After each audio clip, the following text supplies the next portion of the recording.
چبینی سفیر محترم جمهوری اسلامی ایران آقای شیخ علی، ریاست محترم کلون اردو، اساتید محترم، مهمانان گرامی، سلام علیکم و رحمت الله.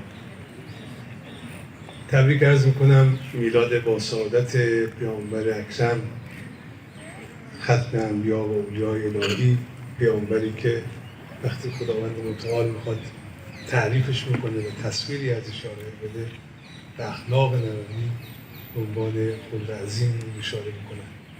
پیغمبری که وقتی لب به رسالتش رو میخواد معرفی میکنه پیریزی یک جامعه اخلاقی به عنوان وظیفه اصلی خودش میتونه و پیغمبری که اگر عملکردش رو بخوایم خلاصه بکنیم ایجاد یک جامعه جاهلی، یک جامعه اخلاقی ایمانی است و پیغمبری که خلاصه همه حرفها و توصیه‌هاش به جامعه بشری در طول تاریخ تمسک به اصول و ارزش‌های اخلاقی به عنوان راهکار اصلی برون رفت از همه چالش‌ها و گرفتاری‌هایی است که بشر بهش گرفتار.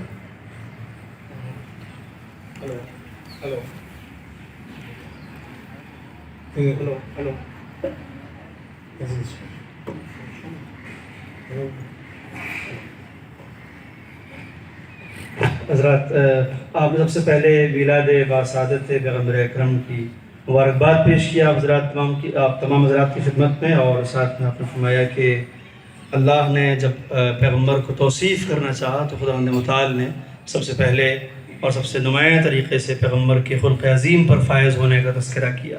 اس کے علاوہ جہاں جہاں بھی پیغمبر کا تذکرہ ہے وہاں وہاں اسلام کی اخلاقی تعلیمات کو بہت نمایاں طریقے سے بیان کیا گیا ہے.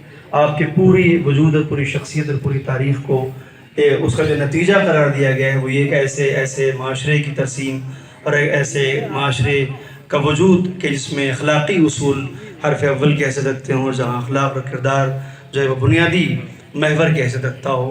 ہمیشہ اسلام نے اس بات کی تاکید کی ہے. خیلی خوشبختیم که به هر حال در این ایام میمون و مبارک 22مین دور از مسابقات سراسری قرآن کریم رو با حضور حفاظ و قاریان عزیز هندی از مناطق مختلف در خدمتشون هستیم و همچنین 2 سال بزرگوار از جمهوری اسلامی ایران. قرآن کریم یک چشمه جوشان مدام است که هر ملتی و هر قومی بر اساس ظرفش و فهمش ازش بهره می‌بره و علاوه بر جنبه‌های معرفتیش یکی از وجوه اعجاز برانگیزش جنبه‌های هنری و برگیری از ظرفیت هنر هم در بیانش و هم در تصویرسازی و یکی از مهمترین ویژگی‌های هنریش بحث کتابت قرآن کریم هم به جهت توجهی که قرآن به قلم داشت و هم اهمیت کاتبان در کتابت قرآن کریم به ویژه در اوایل ظهور اسلام داشت. ہم اس وقت جو ہے وہ 22ویں کل ہند مسابقہ حفظ و قرات کے پروگرام کے دوران ہیں جہاں ہندوستان سے مختلف قراء اور حفاظ یہاں تشریف لائے ہیں جس میں قرآن کریم کی تلاوت ہوتی ہے. قرآن کریم وہ کتاب ہے کہ جس میں جہاں بہت ساری چیزوں پر تاکید ہے اور اس پہ روشنی ڈالی گئی ہے وہاں قرآن اپنے آپ میں ایک الہی ہنر کا آئینہ دار ہے اور مظہر ہے جس کے اندر بہت سارے ہنر پوشیدہ ہیں جو بہرحال انسانی زندگی اور انسانی شخصیت کو نکھارنے میں مؤثر ثابت ہوتے ہیں. بالخصوص قرآن کریم کی کتابت کا ہنر قرآن کریم میں قلم کے اوپر تاکید اس بات کی نشاندہی کرتا ہے کہ قرآن ایسے ہنر کو ضرور پروان چڑھتے دیکھنا چاہتا ہے کہ جس کا تعلق قلم سے ہو، اور چنانچہ صدر اسلام سے لے کے اب تک قرآن کریم کی کتابت جو ہے وہ بہت اہم موضوع ہے.